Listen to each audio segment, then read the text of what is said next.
Can you at least give me like a heads up? What are we talking about? Like, what's our... Full of surprises. Oh my gosh. Full of disappointment. Okay, ready? 3, 2, 1.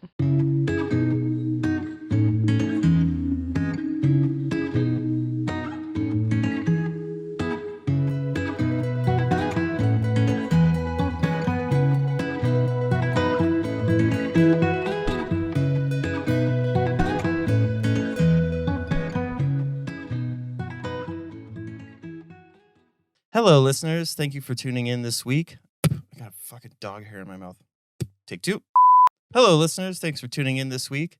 I am super excited for this week's guest because they are a super motivated and just fast learning. I don't even know how to describe. They have a mode that they can switch on that I have yet to be able to tap into, and I'm jealous of it every fucking week. Ladies and gentlemen, Molly Kaye. Hi. Molly, what are you doing here? That's a great question. I'm waiting to find out. So we come from similar worlds as to like how we ended up talking at some point, which is modeling photography. Yeah, way back, years ago. Way back. And then, did you know Kenny first? No, I was already dating Justin. Okay, I thought so. So Justin and then Kenny, and then, yeah, and then you ended up at the shop, which is badonkers. But I think about that first time, we went to breakfast or lunch, and you were just talking about piercing. Yeah, at Rebecca's. Yes. I had been talking about it to Justin because I was looking for a new job and was like very, I don't know, wanting to know what people thought, kind of figuring out the industry and the ins and outs and how that all works and how you get in there. And then I remember when I had the conversation with Boss, I wasn't even like planning on asking him for an apprenticeship. I was just kind of like throwing out like, would you ever be interested? You know, what does that take? What does that look like? I was going to ask him if he had anybody to recommend. And then he's like, sure. And then that was just kind of that. I almost feel, I don't want to say bad or guilty, but it was very easy for me to get into the industry. And I know that's not the typical story for most. That's true. So I feel very maybe fortunate. Same. Privilege, I guess. Like, yeah, I hear like these horror stories of like people trying to get apprenticeships or break into the industry for years and going through multiple failed attempts or being abused and manipulated. And I just kind of smooth sailing. I walked in, got what I wanted, finished my apprenticeship, and yeah. No, I feel the same way. Like I just got lucky. Like just so happened to need a front desk, like doing the photo and video stuff, being homies with the guys. But just never feeling like I had anywhere near the talent to be able to do what they do. And then, yeah, I just got lucky, I feel like. And then the way that you approached it was so different from the way a lot of apprentices come, because I'm sure you've talked to a few by now, people that come in and are interested in an apprenticeship. Yeah, I don't think I've had anybody come in, but I just even received a message on Instagram the other day about somebody, I'm interested in, like, how do you get one? What am I supposed to be doing? Most people don't approach it in a structured way, and you had like a structured way of like what you wanted to do. The way that you laid it out was like initially like kind of timid, like wanting to potentially be a piercer. And then you laid out the whole, like your whole plan. And I was like, oh, yeah, she's going to be just fine. Like, yeah, I'm definitely a control freak. So I like to always have multiple steps planned out and like backups and fail safes. I very rarely do anything willy nilly. So I also think I had a really good background coming into it that a lot of people also don't have. Being a nurse, I already had so much anatomy training and sharps training and bedside manner training and all sorts of stuff that, you know, somebody just off the street might not have. Yeah, 100%.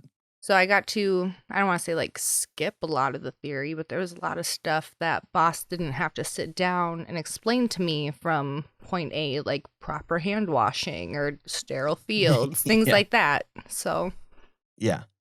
And I mean, bloodborne pathogens, like, I'm mm-hmm, sure that's second nature by now. mm-hmm, So yeah, it was really cool to see. And then on top of that, like, when I first came into the shop, I did a bunch of like cleaning up, which is funny because they had gotten so used to the way that things were for the last 7 years, mm-hmm, and there was just shit everywhere.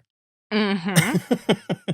And I thought that I had come up with something good, and then you came in and like, Sorry. no, I Made mean, it better. I was gonna say, I mean this in the best way. Like, you're capable of like learning about, oh, we should do this, and rather than it being like dreading that thing, you're able to just push through and get it done. I like doing the hardest tasks first Mm. on my checklist because then I feel like when you get to the bottom, the reward is like doing the super easy shit to just finish it off. But yeah, and that, yeah, I mean, I talk about that all the time. It's like just the way that you're able to, that thing isn't a roadblock for you. It's like you were saying, like it's a check on a list Yep. versus, yeah, kind of that thing that we're like, ugh, eventually we got to get around to doing XYZ. Yeah. And I'm curious, when you were growing up, was it the same way? Like, did you approach school that way? Or was this something that was learned later on in life? Does that make sense what I'm asking? I guess I'm not sure in regards to like tackling these big challenges in per se, but I've always had a very strong personality. Okay. So like I have a little sister and we're complete opposites in every way. My mom used to say things like she couldn't get me to come home in high school and she couldn't get my sister to leave the house. If you dropped me and my sister off in like a foreign place where we had no resources, within a week I would have an apartment and a job and transportation and friends. And within a week my sister would still be like sitting in the same spot on the sidewalk just like slowly dying. Like cuz she doesn't know how to like utilize her resources or like figure it out, where I've always had that like super hyper independent, figure it out, problem solve, look the fuck around and see what Mhm. needs to be done, just do it kind of an attitude. That is interesting. So it's more so like if these things aren't being done, it's this annoying thing in the back of your head. You know what I mean? Like where you know that it could be done, and if for some reason people are like, no, no, no, we don't need to do that, even though you know that it could be done right now, and there's no reason that we couldn't be doing it right Yeah, now. So why the I'll fuck aren't just we doing it right yeah, now? I'll just do it. That's fine, I'll do it. So I mean, like, did you have good grades in school then? I mean like good enough. Good enough that I graduated a semester early, and I probably could have been a straight A student if I like really applied myself, but school wasn't something that I was super into. So I did That's enough interesting homework and did though. enough stuff to like pass the classes, Sure. but But I mean, so not a lot of kids can graduate a semester early. So the fact that I you didn't take any study halls. okay, okay. That's what it was, so. So independence has been your big motivator, it seems like?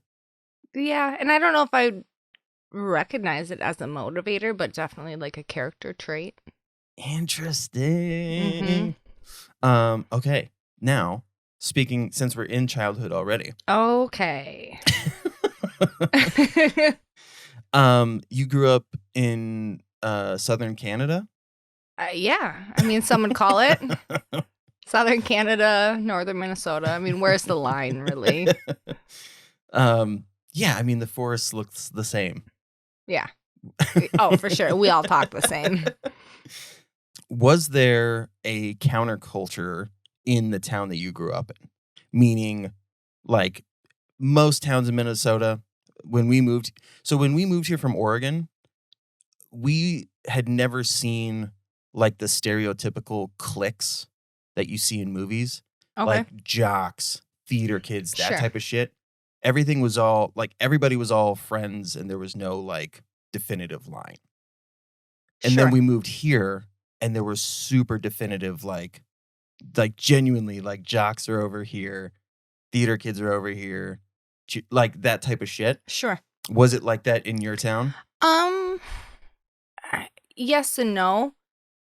In high school, I remember there being like very distinct lines. I guess that's what we're talking about growing up. Yeah, where I grew up, it was a lot of like hicks, as we would call them, or like the farm, because we were very surrounded by all farmland and Indian reservations. So like those were the two major demographics of people, if you would. Okay, sure. It's interesting the dynamic that you set up as to like how you grew up and kind of the things that interested you. So, I mean, when I was asking about the counterculture stuff, because looking the way that we look now, you know, all tatted up and piercings and whatnot, I remember as a kid, like always like gravitating towards those people. Oh, totally. So, yeah, that's what I was interested in too, is like with those cliques and with those things, there are the kids that are like people are not too sure about, and you know, maybe they call them emo or whatever. Yeah. So I never know what like years of kids we're talking about. So in like the middle school years, like 6th to 8th grade was middle school. I was definitely considered one of the goth kids. I was very alternative. I was wearing like the black trip pants. I was like in and out of like the institutions for self-harm and suicide stuff. And so, yeah. And I definitely like was one of the kids that at the school dance was like back behind the wall forever until they played like Nirvana. And then I was like moshing, you know, with the 8th graders. I thought were so cool. But yeah, it was like as I got older into high school, it's kind of like where I fell out of a clique and just started like having individual interests and making individual friends based off of those interests rather than identifying as like this whole you're a hick or you're a jock or I was just kind of I gotcha. picking pieces of what I started to like. Yeah. And there are definitely things from that goth era. I think like my music taste is very much the same. My clothing style is very much the same. I think like 14-year-old would be like super proud of 32-year-old me.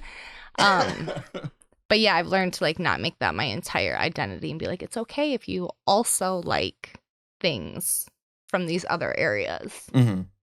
The other interesting thing, so you were in and out of those things before high school? Yeah.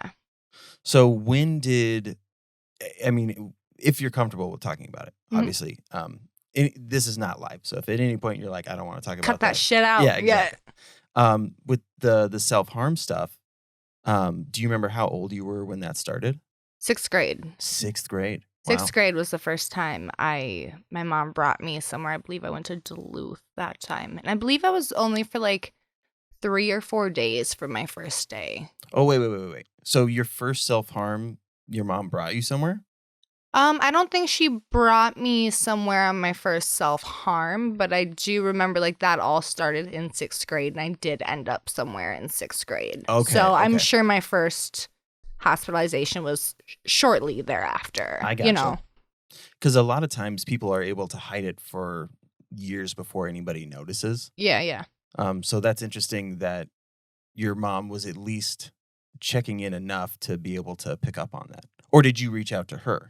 No, I think I was just like super inexperienced with it the first few times. Sure. And didn't maybe fully grasp or realize like how long these take to heal and how some areas are easier covered than others. It was like and I don't even remember like where I got the like idea of self-harm. Like I don't know if I had seen it in a movie or read it in a book. You know what I mean? Like I don't even know what in my brain was like, this is what you do when you're mad. Like, I don't even know how I got that idea. But yeah, I just remember, and I remember doing it the first time. I used like a thumbtack. Because it's all I had, like a thumbtack. Oh, ouch. Yeah.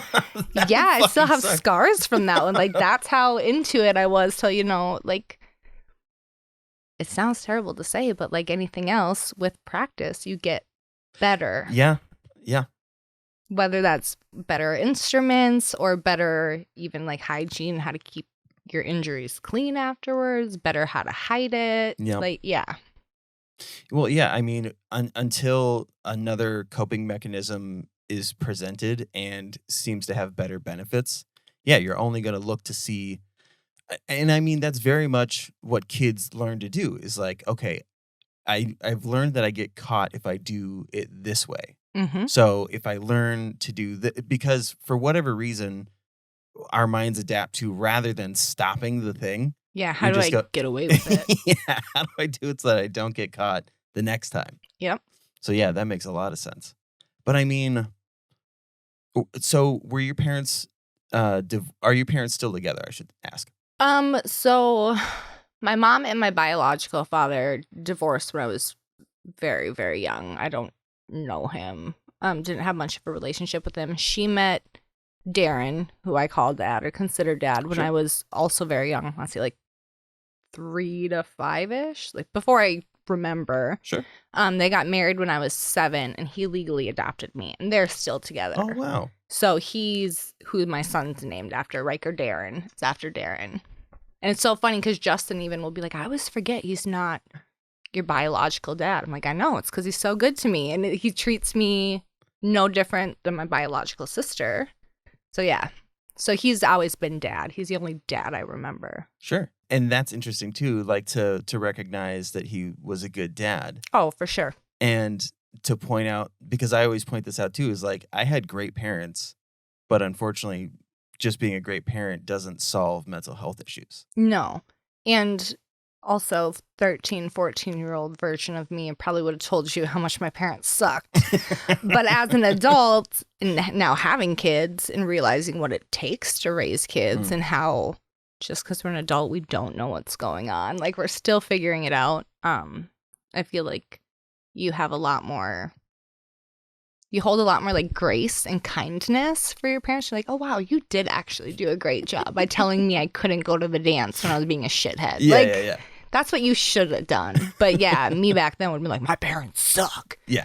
Somebody take me away. Yeah, dude, my mom found out that I was having sex. I thought that I had washed. So I had sex with my girlfriend when she was on her period. And Gross. I know. Yeah. That's how you catch cooties. I know. I was covered in cooties. But so yeah, so she found boxers with what I'm assuming was like some type of blood stain on them, and she just put it together like either he cut his dick off or Yeah. he's having sex. And so she came in while my girlfriend was over, held up the boxers, and gave me some speech because I grew up Mormon. So like gave me some intense speech, embarrassed the shit out of that girl. Can I ask you how old you were? I was 17. Okay. Continue on. I just wanted like a little more context behind the story. And yeah, so my mom gave this big speech, embarrassed the shit out of that girl. She ran outside, called her mom. Mom picked her up and she went home. And I stood up on my bed and gave my mom double middle fingers, said, fuck you, put on snow clothes, and walked from, so where my parents used to live, I think is 3 or 4 miles out of town. Okay. I walked from their house to the trailer park where my girlfriend lived and then lived with their family for the next 4 months. Dang. Okay. Yeah, it was wild. But at the same time, yeah, like, sure, my mom didn't handle it in the best way, but I sure as fuck did not need to run away from home for 4 months. Yeah. Yeah, raise the bar because I got caught having sex. Like, yeah, so I get exactly what you're saying. Like, my mom just didn't have the right words to kind of address what was going on. For sure. But she had the right interest at heart to be like, if you guys are going to be fucking around, like, we need to be talking about this. Yeah. Because my absolutely. parents never gave me the the talk. Because, ew. Yeah. Our boys are never going to have sex. Yeah. I mean, it's definitely an uncomfortable talk. I get it. Yeah. But yeah. And even like now looking back as a parent, there's a few times where I'm like, oh, not my proudest moment. But in the moment, like, I mean, we're all human. Yeah. You run out of patience or you're a little too hungry that moment. Like we all act in ways that are a little bit regrettable, a little bit cringy later down the line. Oh, for sure. I think I spanked Landon, I don't know, maybe like 5 times in his existence. Sure. But I remember the last time we were in Target and he was, acting a fool. I think he was like 5 or 6. And I was like, you better knock it off. And he goes, you can't do anything. There's people around. And I'm like, oh, look at you. He found the loophole. I go, okay, you know what? You can do whatever you want. But when we get to the parking lot, I'm going to spank your butt. And so he just like went nuts, had a blast. And then we got to the parking lot. I'm like, okay. And I pulled his pants down and he's like, wait, no. And I gave, like, not even like, I don't know if you were spanked as a kid. Oh, I was straight up slapped. Yeah. I mean, and every time looking back, like, rightfully so, everybody has a breaking point. Everybody's human. And I'm sure I stood there and pushed my mom's buttons to the point that, like, I fucking deserved it at some point. But I also think, like, I know that I did not spank Landon as hard as I was spanked. Sure. Because I made the connection of, like, he gets what's happening. And so it's embarrassing enough that it was like 9 o'clock at night or some shit. So nobody could see what was going on. It's embarrassing enough that my dad's pulling my pants down in a parking lot and then spanking my butt because I did something wrong. And then from then on, never had to do it again. Like, the point was made enough because when my parents would spank, it was like the full backswing, like Yep. on the pitching mound, fucking that paddle that's behind that guitar. Oh, okay. Is that the spanking paddle? See how thick that bitch is? That was the last time I was spanked was with that fucking paddle. Ew, and I just touched it. You just touched that. But I think it was 10. Okay. And yeah, my mom hit me with that thing and I was like, it was like a cartoon. Like, I like the fucking, running and your legs go before your body does. Like, just. I don't remember ever being spanked, although I'm sure I was on several occasions. I just remember the 2 like full across the face slaps from my mom. Ooh. Yeah. Was it like being on Real Housewives of Georgia? Oh, I guess I haven't seen it. Maybe. I remember the first time I was younger and was trying to get a sliver out of my toe. I think that's where like the trauma of my feet. Like, I don't like my feet being touched anymore. And then when I was older and being defiant, I think it was probably like early high school. Wait. I need more context for the sliver. The sliver in the toe? Because being punished for trying to get a sliver out doesn't necessarily sound like it makes sense. It is a whole story. It was a big sliver. Ooh. We had like these old, like true hardwood floors when I was growing up. Oh no. And I don't remember where my mom was, but I was with my babysitter and I was sitting at the kitchen table and like swinging my feet under the chair. And there must have been like a splinter in the floor just right because as I slid it went into the bottom of my big toe and like went in. And I remember like being scared and looking at it, but like half the sliver was still sticking out of my toe. And so I was like, oh, no problem. I'll just pull it out. And I started pulling it out and it broke off. And so then it was in my toe and then I just kind of went ballistic. And the babysitter had to like call my mom and I wouldn't sit still for my mom to try to pull it out. And she was a nurse, so she was just going to pull it out, right? And I remember laying on my back on the couch while my mom was sitting on top of me facing the other way. So like on my hips. So she could full body like pin my leg down, try to pull the sliver out. And it hurt so bad. I was like crying and screaming and I don't know. I'm sure I was hitting her. But yeah, she turned around and slapped me and told me to sit still. They ended up having to bring me to the the hospital, no! and it took 3 nurses and a doctor to pin me down, and they still could not get it out of my toe. And so I had to do like Epsom salt soaks like 3 times a day for like 2 weeks, and it finally festered out. Oh my God. I remember being like, Mom, aren't you proud of me? The sliver's finally out. And she's like, proud of you? I'm going to fucking kill you. Like, this has been a 3-week ordeal and 2 trips to the hospital for a fucking sliver. Yeah, it was. But now I don't like my ankles being touched. Don't touch my ankles. Don't touch my feet. Dude, that's insane. Yeah. That makes total sense. And that's funny. Now that you say that, it's like in movies when they slap somebody to like knock them out of it. Mm-hmm. Yeah, Pull it together, man. I was just hysterical. Just like, I'm sure flailing. They should have just like gave me a shot of Dilaudid or something. Like that probably would have been the move, but it's all right. Give you a lithium brownie. Yeah. Some ketamine, just something. Just knock this bitch out and pull this damn sliver out. Just do a little propofol. Yeah. Wow. Yeah, that is brutal, dude. Yeah. It was early enough in my life that I have like very few memories of that time period, but like the ones I do have are very distinct. I mean, looking down at your foot, because when I was a kid, I was like trying to flirt with the neighbor. We had like this chain link fence. Okay. I was like, I don't know, like 7 or 8. And we're like walking with each other along this chain link fence, and I step on a nail and it goes straight through my foot. So similar. I don't really remember what happened after, but I remember looking down and seeing that fucking thing sticking out of my foot and just freaking out. Yeah. It's not a good feeling, bro. Like, you need those feet.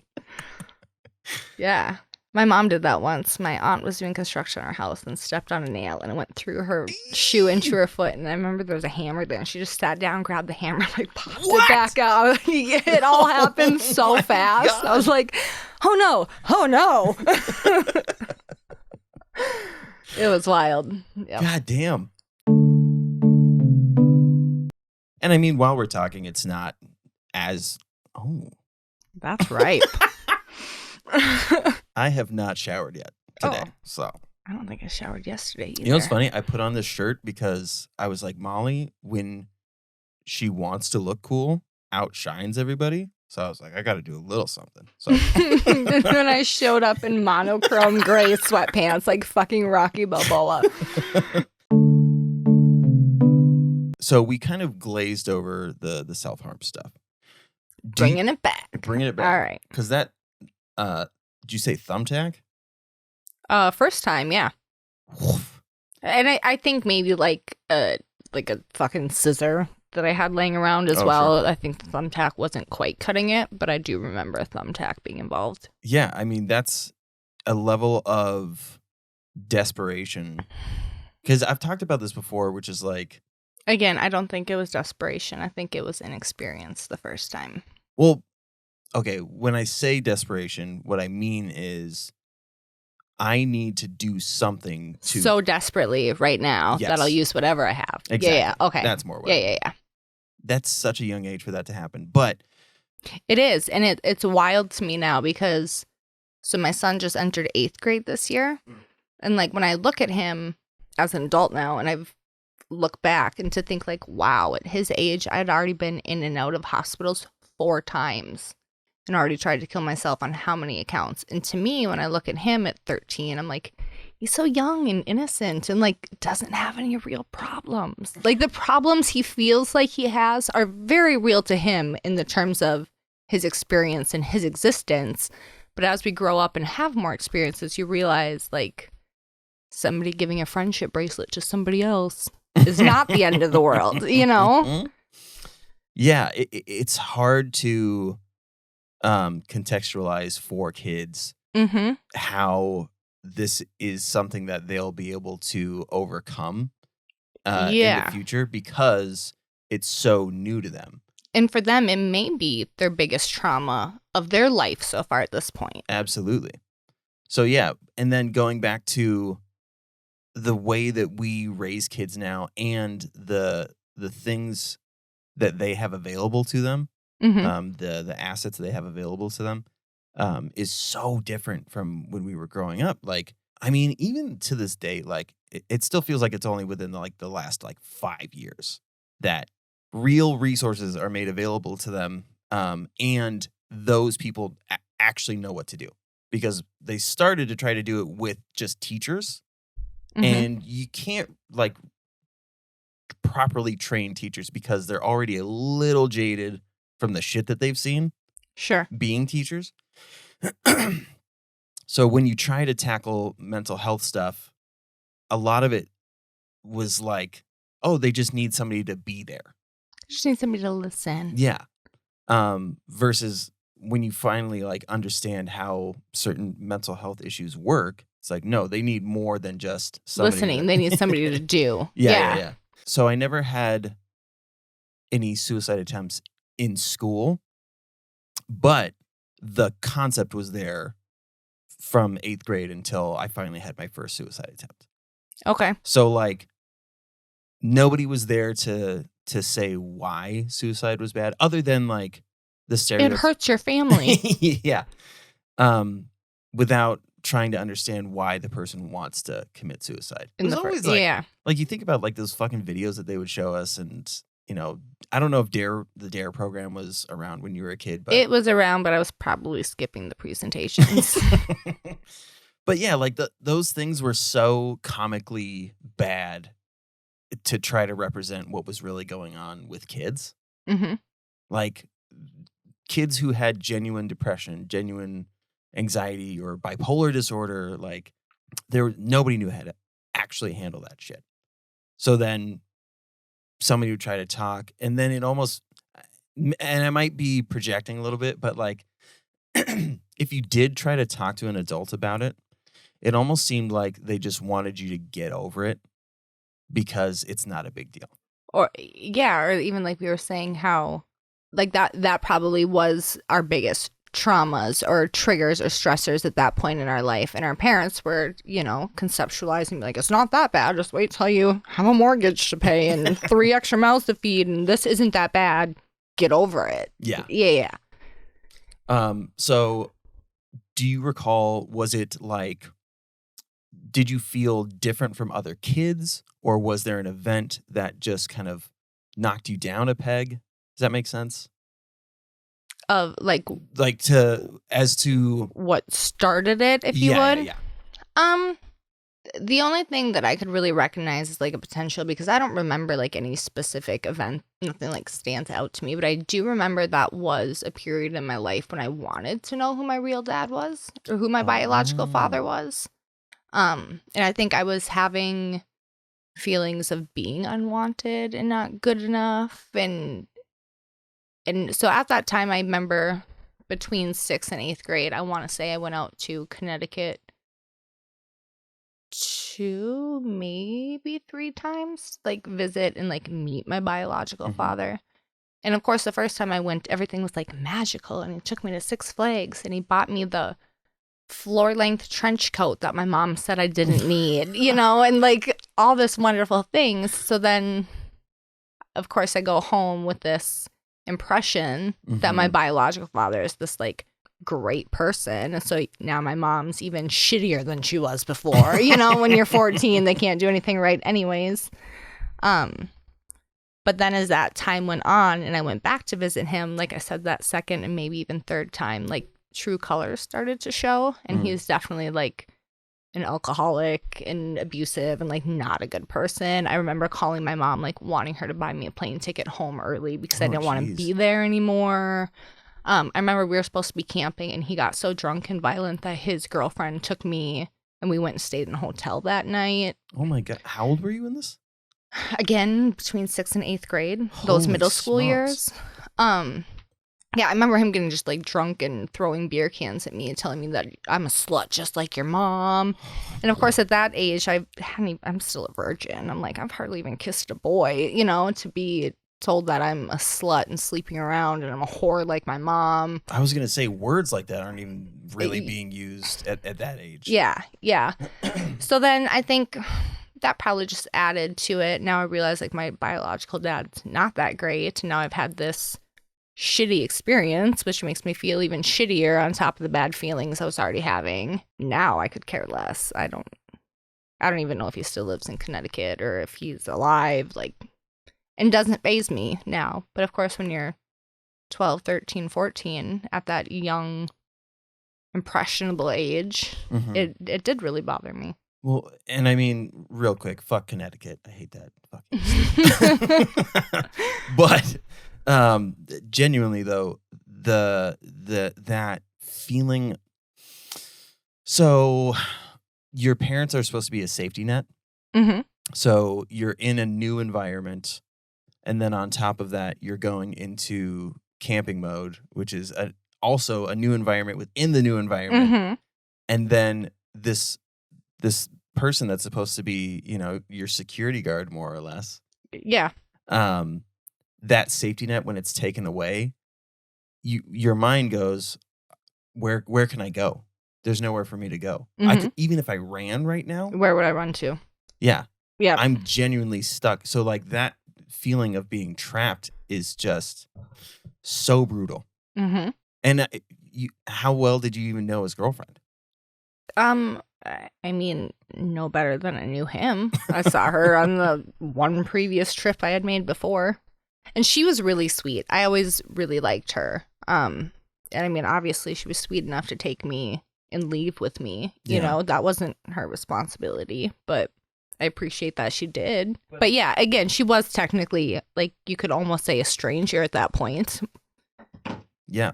Jeez, what are you breaking over Dropping there, Chris? shit left and right. You're supposed to be the professional here. It's so funny because I normally give other people shit about dropping stuff, and I'm over here dropping everything. Nope, I'm empty pockets. I mean, you definitely have no idea what PTSD is at that point. Mm-mm. And so situations where you feel like you need to escape, that triggers that feeling of, oh, there is no escape. There's no place for you to go. Mm-hmm. You're going to be stuck in whatever this horrible feeling is forever. Yep. You live here now. So, yeah, that makes way more sense. So then, yeah, the self-image issues, not necessarily like the way that you look, but like, I guess to some point, because he called you a slut and a whore, like, did that affect the way, like, did you think that you needed to dress differently, or did it just seem like that was some off-the-wall shit that he said? I don't remember it, like, affecting my behavior, how I dressed. I think I remember the situation more just because I was, like, so shocked and surprised and, I guess, traumatized by it. But I don't think the words he chose as insults affected me at all. Yeah. Gotcha. I mean, I was still trying to convince my mom to let me dye my hair black, and I had a mohawk and was very goth. I continued to be very goth, so. And the other thing, too, is music at that point. For that scene was very dark. And, like, lyrically, there were a lot of people, like, were you listening to The Used when you were, I forget what year they came out with that shit. I don't remember listening to, like, The Used being, like, The Used, but I'm sure I knew their songs. You know, like, even now, like, a playlist will come on. You've seen it at work, and I'll start singing the song word for word, and you're like, oh, I didn't know you liked these guys. I'm like, I don't know who it is. Oh. Who is it? You know, I know the song, but I don't know who sings it. But I do remember, like, when we talk about, like, very distinct memories, like, sometimes they're traumatic and sometimes they're really good, but those memories that, like, live in the forefront of your brain, like, I remember exactly where I was and who I was with when I got the first Alkaline Trio CD. Ooh. And so I was very much into, like, I had the Blink-182 album at the time, a lot of the Green Day, a lot of Pennywise, Bad Religion, Dropkick Murphys, the Flogging Molly, like, yeah, that was kind of. So I'm sure I was listening to The Used, but I don't remember having, like, any of their albums. But I mean, their first big hit, Box Full of Sharp Objects. Yeah, it's a great one. Like, it's so funny to, like, think now and be like, oh, that whole song is like. Maybe that's where I got the idea and I didn't even realize it. Like, Yeah. this song fucking slaps, but also, oh my God. Yeah. Oh, yeah. So, yeah, I mean, it was real easy to, when you're already feeling sad, let's back it up with some music. Let's put a soundtrack to it. Yeah, dude. A soundtrack to your tears. Yeah. And then, yeah, just living in that horrible feeling Mm-hmm. because, again, you feel like you can't escape from it. And then, yeah, that's where I tend to hear more of the self-harm stuff is like this, you don't have control over your life, or it doesn't feel like you have control. And so this is something that you can control. And therefore self-harm becomes ritualistic, Mm-hmm. and all those things. But I mean, so the first time you were hospitalized, did you go to like an actual mental health unit, or did they just keep you in a hospital bed? It was like a mental health unit. I don't remember the details of the first, and they all kind of start to blend together. Sure. But I do remember it was like an adolescent inpatient unit, and I was there for like 3 days, 4 days. I want to say I got there on like maybe the end of a week, and I was back out on like a Monday because they didn't assess me as like high enough risk Sure. at that point. Yeah, and like I said, I don't remember like how much time was in between treatment cycles. I just remember it was like 4 times in that 3-year span. Once in Duluth, once in Fargo, and twice in Grand Forks, I believe. Mhm. At any point, do you recall feeling like you kind of maybe not belong there, but that it was familiar, and so it didn't feel like you were trapped, and more so that you were like, yeah, this is what happens? I guess in some ways it was almost comforting because I was surrounded by other people who thought like me and felt like me. Instead of being like the weird kid at school, I was amongst like fellow peers, and I didn't feel like the weird one or the oddball out, and I felt like you were talking to people your own age who could relate to you. Because like, and I understand the adults are there to help, but there definitely is a barrier as a kid trying to talk to an adult where you feel like you don't know what it's like to be young and feel this way. And you always feel like I was young once too. But to be in to talk to your peers, I'm sure is not actually helpful or therapeutic when they're going through the same thing. But it makes you in that time, in that moment, feel seen and like recognized. 100%. I remember making like some of my best friends in treatment, and they were dumb enough to room me with a girl from my hometown because you're not supposed to like continue communications with these people after you get out, right? But when you room with somebody from your hometown, it's really easy to just like memorize the phone number and not have to like write it down and get caught, Yeah. So yeah, and then after we got out, she did end up killing herself I want to say, I mean, it was during the middle school years, so it couldn't have been too much longer. Geez. Yeah, so like during that time period. I mean, you have that bond over these intense things, and I'm sure you kick around saying like, oh, if I was going to kill myself, I'd do this, or I'd do, XYZ. And then when it finally happens, like that, I guess, do you recall what that felt like when you found out? Yeah, yes and no. I don't remember exactly when I found out or like who told me. I'm sure I received it through like a phone call from a friend or whatnot, but I remember, I think we've already talked about this a little bit back in Vegas, but it was, she had done it during like a school dance. There's like a school dance going on that Friday. Yeah. And I had gotten in trouble for God knows what. And I wasn't allowed to go. I got grounded. I couldn't go to the dance. So I remember that Friday just sitting at home being like pissed off and angry at my parents because they didn't let me go to the dance and all my friends are there and blah, blah, blah. My life is just so terrible. And then finding out the next day that she had completed suicide the night before during that time, where I'm sitting at home like feeling sorry for myself. That was kind of a shitty thing. And then my parents didn't let me go to her funeral because they thought it would be encouraging to me. I was going to say, I remember the funeral thing. did you have any survivor's guilt in the sense of like, if I was there, maybe I could have stopped it, or Definitely thoughts of like, why didn't she try to call me? Or like reach out, because her and I had like a suicide pact together, and like we had discussed before, like the whole point of those suicide pacts wasn't because we wanted to kill ourselves. Like we all wanted to kill ourselves, yeah, but the goal was I didn't want my friends to kill themselves, and they didn't want me to do it. So by making a suicide pact wasn't like a, hey, we're gonna do it together, but it was almost like a threat to the other one. Like, well, if you do it, then I'm gonna do it, so you better not, type of a thing. So I remember after that, and after she did complete it, like I remember my mom sleeping on my bedroom floor for like a couple weeks. Oh wow! Like because she was scared to leave me alone. Oh, I honestly like can't imagine if something similar would happen to Landon or Layla. Like, yeah, I bet I would do something similar. Yeah. Like, it's a horrible thing. I mean, yeah, as a kid, like you do feel that big separation from your parents. And I mean, especially now, like we know that they were raised differently, and that none of the sad stuff was properly talked about or any of that. So I mean,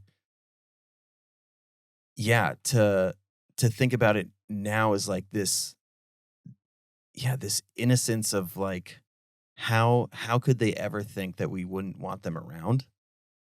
Yeah. You know what I mean? And so yeah, it's tough on all fronts, because I do remember being that kid and wanting, that suicidal ideation. And it all like making sense. And then, if you find out that somebody is gone, that weird, there's just this gap, like this like genuinely, like there's this space missing where they used to be. And as you're walking around, it's like, it feels weird to be alive when you know that you've lost somebody. Yeah. Yeah, I remember one of my schoolmates that was allowed to go to the funeral took one of like the funeral pamphlets that they hand out that always has like the prayer on the back and like whatever the picture on the front. They had taken one of those and brought it for me, so that's like all I had. But I was really grateful that they had done that since I wasn't able to go. Yeah. Everything that you've talked about makes sense as to why somebody would feel like, especially a kid trying to grapple, my biological father seems to be not at all what I was hoping he would be. And then on top of that, I already feel different because kids my age have not gone through the system the way that I have. All of these intense things. So all of that shit clearly makes sense as to why somebody would self-harm and have suicidal ideations and all that stuff. But then in high school, it's interesting to me that like, did it switch off, or I think it just changes forms. Okay. Because I remember then in high school, and especially once I started driving, that's when like the opposition to authority, like I remember my mom would give me like a curfew. She'd be like, you have to have the car back at 10 o'clock. And if I didn't want to go back at 10 o'clock, I just wouldn't. And if they took away my car, I just have somebody pick me up.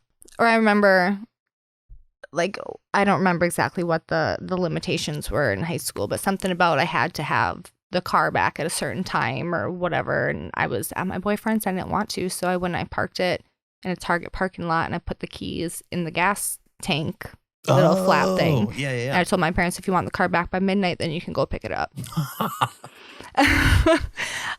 Skipping school once in a while. I remember I started smoking weed when I was 15, which I feel like is not that young now for some people. I know. But, and I mean, like, pretty heavily though. Like, it wasn't like I dabbled with this. Like, as soon as I started smoking, I became like almost a daily smoker since I've been 15. I probably drank more in high school than I drank like even after 21. I never went through like the drinking party phase. Oh, sure. But like, I definitely blacked out in some old country fields and was like, friends find me like laying in a snowbank somewhere. Holy yeah, smokes. yeah. So I don't remember like self-harming so much in high school, but I was definitely self-destructive in I was other gonna ways. say, yeah. Yeah. I mean, but was it the same? Because you're finding all these activities and things, so it gets confusing for me as to like where the Molly that I know now is. Because like we were talking about before, checklists. These things need to be done. I can get it done right now. There's nothing in my way, so let's just do it. And then seeing all of this or hearing about all this chaos in high school, it's almost like a storm, and then you just kind of walk out of it. Oh, I don't know if I've walked out of it. So, how about this? You find dance at what age? Ooh, young. Okay. Really young. I want to say like second-ish grade I started like just for kicks. Oh, okay. And I did that like all the way up through high school. And then high school, the dance team became like cliquey and like the popular girls club. And I wasn't a popular girl because I was a weirdo because I was a goth kid 3 years ago. And they don't let you forget that shit, right? And they can't have a goth girl in the dance team. So that's when I quit dance line and I went to a dance studio and got trained in like ballet and lyrical and tap and jazz and musical theater and modern and like all that ballroom. Yeah. Wow. Okay. So, I mean, did you have aspirations of becoming a professional dancer then? Or was it more just something that you were passionate about in general? I mean, I think for a while I talked about wanting to be like a choreographer, but I don't think I've ever really had like super clear ideas of like, this is what I want to be when I grow up, which is why I went to beauty school and then nursing school. And now I'm a piercer. Like, we're still figuring it out. But I mean, the way that you figure things out now is more methodical than I think the previous stuff was. So, because I don't know a lot of people who just kind of on their own stop being depressed or stop being anxious and all of those things. I don't think I've stopped. I think my checklist and the get it done attitude is just unchecked anxiety because I can't sit still. I can't sit with myself. Like I can't watch TV. Like I have to be doing something. And if I'm not, I'm fixating on what I could be doing, what I should be doing. Instead of watching this 1 hour episode of TV, I could have gotten this, and this done in that hour and then like felt better. I was saying like a productivity addict. I have to be doing something to feel good about myself. Sure. And it's not healthy, but like even my rationalization will be sometimes like, did I do enough to eat today? Have I achieved enough chores or done enough things on my checklist to justify taking 30 minutes to eat? Wow. Oh, I've only done one chore. I better do a few more before I take a break because I can't take a break from chores until I've earned the break. Sure. You know? And so I catch myself very often having to be like, Molly, you don't have to earn the right to eat. You can just eat when your body's hungry. You don't have to like do X, Y, and Z before you deserve food. Sure. You can just eat because your body's hungry and you need to nourish it. Yeah. Same thing like with naps. I've gotten way better at taking naps and now I love them. But like there was a really long period of my life where like I would not take a nap because I felt like I was wasting time. Wow. I could have got my list done, but instead I just took a nap and didn't get anything done. Now I feel like shit. Okay. So it's something about accomplishing things and getting things done that gives me like a feeling of like worth and accomplishment. Wow. I have a really hard time with like rest and relaxation. Sure. So did you find yourself, I mean, that's interesting with the food thing, being so busy that you just forgot to eat and then, but like recognizing that you felt fine. And so maybe I feel hungry. I feel the hungers. It's just a matter of like not wanting to stop and eat or not wanting to. If I cook for myself, it's going to take me 45 minutes to cook the meal and then 20 minutes to eat it. And then I'm going to have this mess that I have to clean, which I'd have to add to my checklist. And my checklist is already, so I'm either going to just not eat and keep working on my checklist, or I need somebody to just like put something in front of me so I can shovel it down fast and keep going. But I mean, in your younger years, did like that's more what I'm curious about is like, was food associated with the things that you were doing or with your self-image Like, did you ever have any eating disorders or? I foods is another fun one. I remember like growing up, my mom just always cooked for me. So like cooking has never been something that like I don't mind it and I can do it and I can follow a recipe, but it's not like, oh, I love being in the kitchen. Like I would rather have somebody else cook for me. Yeah. But we always ate really well. We always had food provided. But I think the first time I was really exposed to like eating disorders was when I was hospitalized in those middle school years. Oh. And I feel like it didn't affect me so much then, but as I became a young adult and during my first marriage and when I first got into modeling, I started like looking at other models and like looking at body types and weight and how much food I was eating. And I definitely had developed some problems with that. It carries over. It's one of those things like the depression, the anxiety, and the self-harm. It never really goes away. Right. They have flare-ups. Like when we talk about piercings, like it's not always an everyday struggle for me. But if I'm really stressed out about something or something's going on in my life that's, you know, causing me some turmoil, like I do start to have a really strained relationship with food where like I'm not hungry or I'm nauseous or I only want a few bites and don't have an appetite. My appetite's one of the first things to go if I get stressed out about anything. And so it's not even always like a conscious like I'm not going to eat because I want to be skinny. It's just like I have no appetite and I can't eat. If I get really upset or like stressed out or crying, I'll throw up. That's like one of the first things that happens. Me and Justin get in a bad enough fight, like I have to go throw up. Like and then I can't eat because I just feel sick. Yep. So yeah, I don't know if that's like a trauma response, but it's not like a cognitive like thought. Like I'm upset, so I'm not going to eat. My body just doesn't want it. Yeah. I mean that makes sense for the way that like it's not in like a spiteful thing. Yeah. It's not deliberate. I'm not trying to lose weight. I'm not like trying to watch my figure. But I will lose weight super fast because my body just doesn't respond well to food when I'm stressed out. And I mean, with what you were going through, if that was happening, you know, that whole pattern thing, right? It is something that you can control.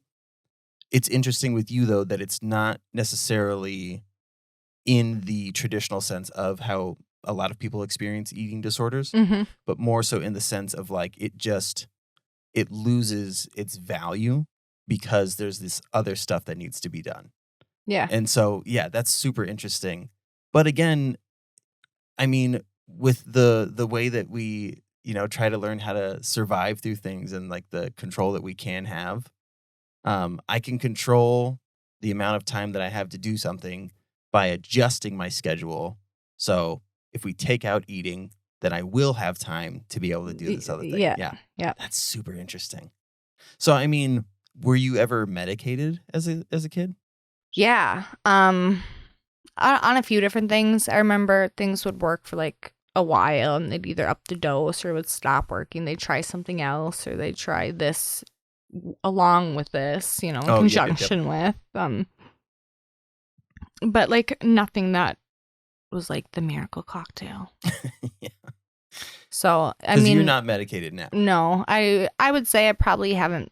I don't even think I was like medicated through high school. Oh. So at that point, it had already stopped. Stopped? Well, I mean, the medication part. Yeah. Okay. Well, and again, I was very defiant and very independent and in charge of my own decisions. So it got to the point where like I just wouldn't take them. Gotcha. My mom's not going to keep refilling and paying the copays if I'm not going to take them. Sure. Because with that stuff, you know, when you talk about flare-ups and all that, I mean, I'm medicated. And so even though I'm medicated, though, there will be points where my body will almost do like hey, just so you remember, you do have all of these things. And if you weren't if you weren't medicated. Yeah, if you weren't medicated, then this would all come like a fucking snowstorm and just be annihilating you. So I mean, 100% this stuff doesn't go away. It's not. I hate like when people talk about mental health and they think it's just a case of the SADs. Yeah. Like, no, like I have a genuine chemical imbalance, and there's no way you would know if I call like this. The people who are like, just call me, just text me Mm-hmm. if you're having a bad time.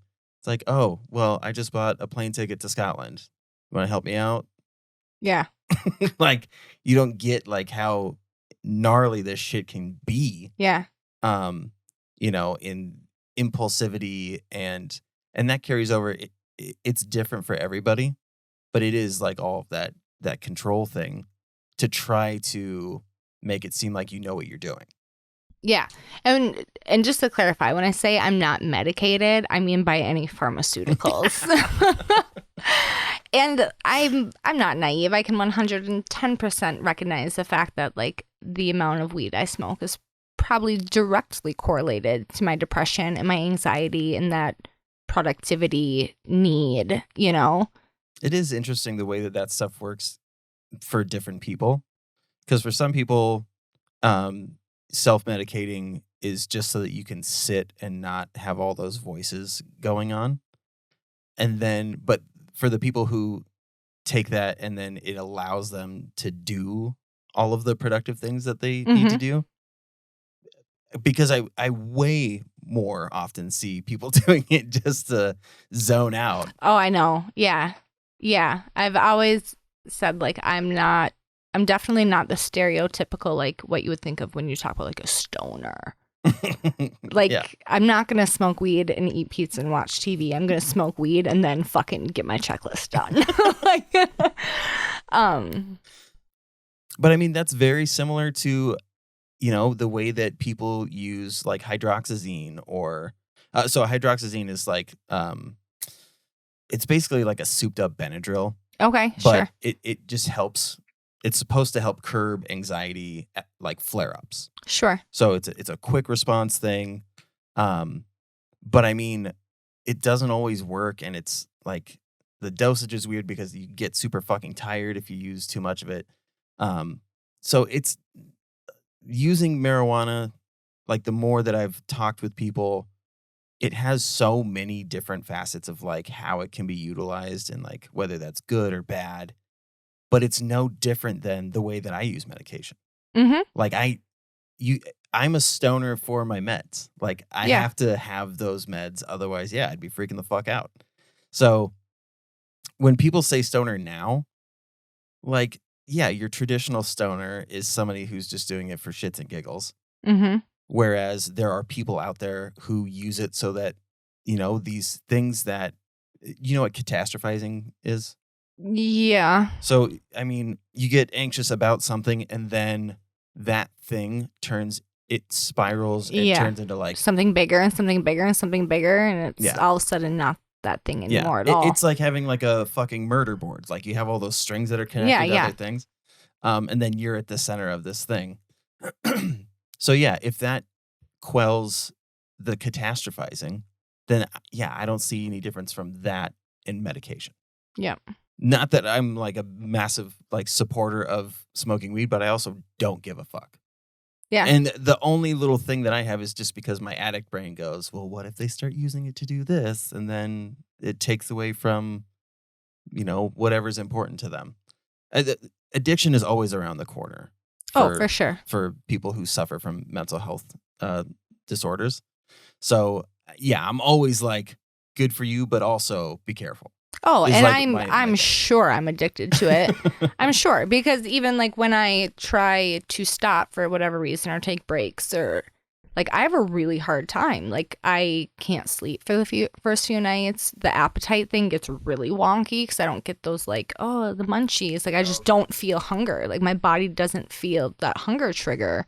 So yeah, when I get really mean and like short-tempered, because that's what the weed kind of curbs. It kind of like calms me down, chills me out. So when somebody spills a glass of milk, instead of freaking out, I'm like, oh well, we'll just kind of clean it up, So yeah, I'm sure, and like those are all very legitimate signs of like withdrawal. Yeah. So yeah, I'm addicted, sure. Yeah, I mean, people get addicted to their they're Zoloft I and was they're just gonna say, Ambien and they're like, yeah. I mean, that's the they're all thing. drugs. I've had like lapses where my prescription gets fucked up, and so yeah, you experience the exact same thing. Yeah. And yeah, the end goal is the same. I just want to be able to function like another adult does Mm-hmm. on their daily basis. Yep. It's like I don't get any like real pleasure from taking my medication. It just allows me to be as normal as possible to be able to handle the day. And that's how I feel about weed at this point too, because it's like when I was 15 and smoking it, sure, I'd like smoke it and get the giggles and get stupid and like Yeah. But now I'm not, like, I can smoke a bowl and make a phone call to a professional and nobody would know that I had just smoked. I don't get the giggles. I don't get silly and stupid. It just calms me down, slows me down, allows me to get through my day like an everyday person. And I get so irritated when people are like, oh, you're addicted to it, or you're going through withdrawals when you quit it. Because like you said, people get addicted to their pharmaceuticals. People go through withdrawals when they stop their pharmaceuticals. Like, yeah, it's absolutely a substance I'm probably addicted to, but it's a substance that helps me function as a normal human being. Yeah. And I mean, it's luckily now, like we're at the beginning of those stereotypes, hopefully starting to fall off because it's legal now in Minnesota. Right. But I mean, yeah, you're still going to have, the old guard of people being like, well, nobody smokes weed. Why don't you fucking drink after work like a normal person? Because beer tastes terrible. But that's always the funny flip side is like those people who are like, oh, you smoke weed? You can't use that substance. You can only use my substance. Why don't you get blackout drunk at your stepdaughter's wedding? Come on, be a normal person. Yeah, I've never understood that logic. Yeah. And I mean, that's the other funny thing is like the thing that people, because it's associated with this like laziness or whatever, they almost don't believe you when you say, no, I do this because it helps with anxiety and whatever. And it's like, oh yeah, I've heard that excuse before. Like this weird little, like sticking their nose up to the fact that you can use weed to help with those things. Yeah. Because they think it's only for being a fucking lazy piece of shit. Yeah. And I mean, there's definitely probably some truth to that, you use it to mask your feelings and so you don't have to deal with your trauma and, just like alcohol though. Like it's a masking device, if you would. Yeah. Unless that person is stone cold sober and saying that to you, they have no room to say anything. Yeah. Because everybody, I mean, I know very few people who can deal with the day-to-day shit without anything, without some type of vice. And that's just... Even if it's just a cigarette. You get stressed out and you go outside and you have a cigarette. Cool. But then don't look at me like you're better. Yeah. And I always, like, the cigarette thing is twofold because nicotine, sure, gives you that little kick. But also, that's 3 to 5 minutes of just you time. Nobody can bug you. I can't come inside. I give me 3 to 5 minutes to it's just going to be me. It's just going to be this time where I have to myself. So everybody needs some type of break, some type of escape from how chaotic the day-to-day can be. And so whether you have full-blown depression or you just have a little bit of anxiety and over time that can build up and you need to go, okay, this weekend I'm going to go get drunk with my friends or have a girls trip or whatever the fuck, like, everybody has something. Yeah. And like you said, everybody has something. And it's not always the best thing to do, but sometimes you have to pick the lesser of two evils. Because even as an adult, I'll realize that when I get stressed out or something bothers me to the point that like I would normally cut, I will just smoke. But if I'm trying to detox or I'm not smoking or I don't have access to it or I'm out and I can't get more, whatever, and something triggering or stressful or whatever overwhelms me, my immediate next thought, even at 32 years old, is like, I'm wanting to self-harm. Where can I go do it? Where can I do it where my boyfriend won't see? And like, that's my immediate next go-to. So it's like, is smoking weed every day great? Probably not. But is it the lesser of the two evils? Sure. Yeah. And if I need something to help deal with the stress of life and existence, like, wouldn't you rather it be like a quick joint? Yeah. That I feel better afterwards and like, oh, rather than like having to drive me to the hospital for stitches every couple weeks. Yeah. Like, well, and like I said, that hydroxyzine thing, it's the exact same. Yeah. They give you something that if you're in a stressful moment, take one of these and then a half an hour later, you'll be fine. Yeah. Like, it's no different than trying to do that. So I feel like people with anxiety should be more understanding, and like, there's always going to, even in the addiction world, alcoholics look at addicts completely different. Like, like alcoholism is normal, but being a drug addict is frowned upon. Yeah, sure. that's insane. When's the last time you had like a therapy session? Does this count? Because my first thought in even asking that is like, how would you justify taking that amount of time out of your daily routine of whatever? Oh, because I could be getting stuff done during that hour. Yeah, exactly. There are shelving techniques, disassociating techniques, and all of these things that we do to try to run away from our anxiety, depression, or what have you. The thing that I always tell people is like, being an adult is being able to handle boredom without feeling like you have to do something. Then I'm not an adult. that right there is my problem. But I more mean like that's the goal. Like, so to be able to sit down and be like, I got nothing to do. I don't need to force myself to do something. And that's also partly of like the addict world is like sitting down and being like, oh, I have nothing to do, so I can crack open a beer, and then that turns into 12 beers, that type of shit. Sure. So whether it be needing to fill my time with something so I don't sit and ruminate on past events or whatever. Yeah. Or filling it with substances. Like, it's just this goal of like, I would just like to be able to sit down and genuinely feel like I can just breathe right now and I have nothing going on, and that's okay. Does that make sense? Yeah, that's why you have to go camping down the river. Hey, that's a good point. That's a good fucking point. I forgot about camping for you. I feel like kayaking, being on the water kayaking, or sitting at a bonfire are like the only two activities I found that like I can sit there for a long period of time and like not have that feeling of guilt that something else more productive could have been getting done. I could sit at a bonfire for hours just exist and be fine.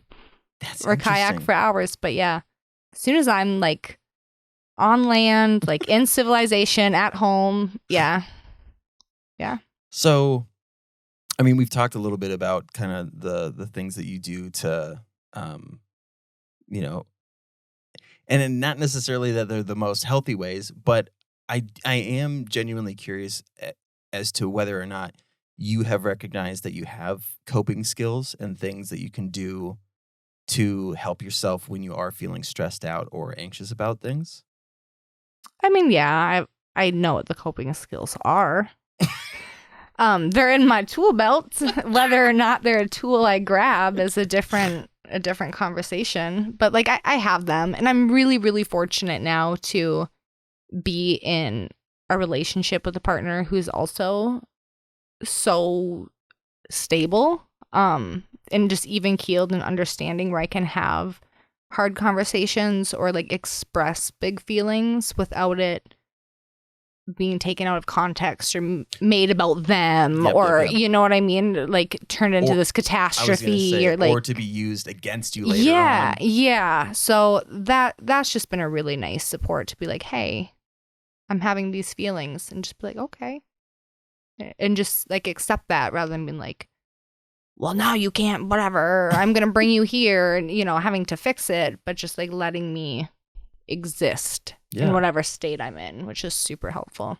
Do you feel like you could give advice to, because I always ask people, if they have advice for individuals, and I guess in your realm is advice for getting over that hump, because like I said, you have this ability to push through that wall or barricade that will stop normal people from not doing something because it seems like such a chore or annoying or whatever. Where do you find motivation? Is it the getting the tasks done itself that motivates you to get them done?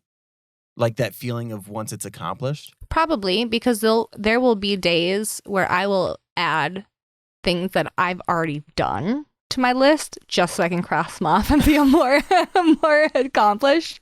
Or I will add super basic things to my list like eating.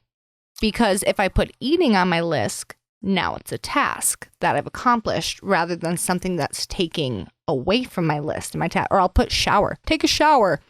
Because then I can cross it off once it's done. I feel like I'm attending to my list instead of things that distract from. That's great. That's actually a really great idea. Like, rather than it just being a list full of shit that you're like dreading, things that you know you're going to do, because you're right. That feeling of I got something done. And so that cross off is your little dopamine each time. Yeah. Boom, look at me go. And like if my list is full of like really shitty things I don't want to do, but I'll notice like the dishwasher's clean and I'm doing that as a distraction from my list, I'll go back and add it to my list and cross that bitch off. Because now my list was longer, but I have more tasks done off it. So it's a little bit like trickery. Yeah. But I mean, you have to. Like I said, that dealing with boredom stuff, a checklist is boring.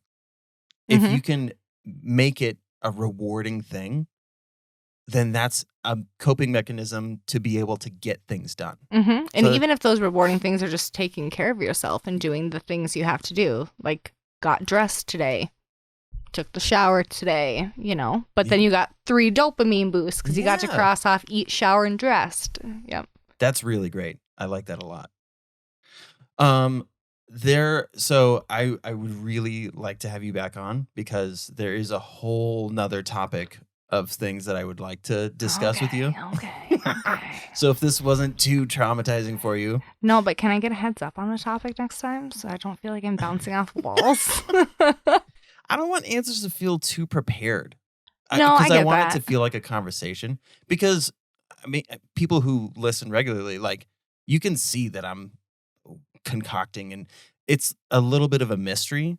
So I'm trying to figure out what type of person you are, so that the next question that I ask isn't going to seem completely out of left field. You know what I mean? Sure. So the longer the conversation goes, the more that I go, oh, that makes sense why you would do this thing because of this past experience and like ba ba ba ba ba. Right. Some amateur therapizing, I guess you could say. So this is therapy. It is therapy. Well, then I've been to therapy once this week.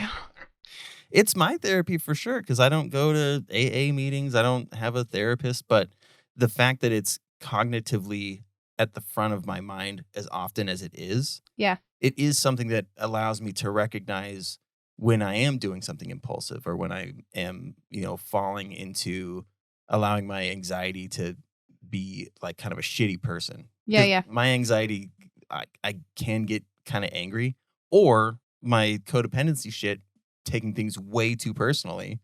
Sure. And then going off the rails on shit like that. So like this whole thing is therapy, I think. And I think, truthfully, it's very therapeutic to just talk about things and trauma and what you've been through, even if it's not in a therapy session with like a licensed professional. Just speaking about your experience is super therapeutic. So yeah. And the reason I recorded, and I hope you know, like this stuff does help people.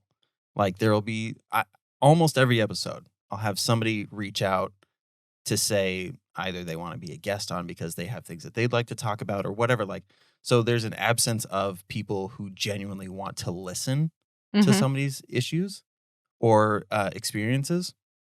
And so having them, like, just knowing that there are people who do care about that.